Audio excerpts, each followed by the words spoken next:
আচ্ছা, তোমাদের কার কেমন ডিম খেতে ভালো লাগে? মানে অমলেট নাকি সেদ্ধ? তোমরা কোনটার দলে? আমি ডিমপ্রেমী মানুষ, আমার দুটোতেই চলবে।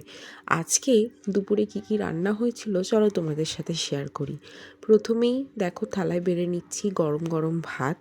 আজকে ভাতের সাথে প্রথম পাতে খাওয়ার জন্য ছিল উচ্ছে আলু ভাজা। এই উচ্ছে আলু ভাজা নিয়ে আমার জীবনে প্রচুর গল্প রয়েছে। ছোটোবেলায় না খাওয়ার জন্য কত যে কী করতাম, এখন কিন্তু বেশ ভালোই লাগে খেতে। আর উচ্ছে আলু ভাজার সাথে খাওয়ার জন্য ছিল পাতলা করে মুসুরির ডাল। আসলে খুব তাড়াতাড়ি এক জায়গায় আমরা ঘুরতে যাব, সেই কারণের জন্যই একটু বেশি ব্যস্ত আছি।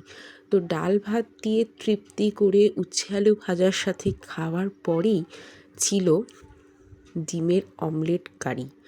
এই ডিমের অমলেট কারিটা আমার বাবার রেসিপি, ভীষণ সুন্দর রান্না করতেন। মানুষটা এখন নেই, কিন্তু যাই হোক কী আর করা যাবে।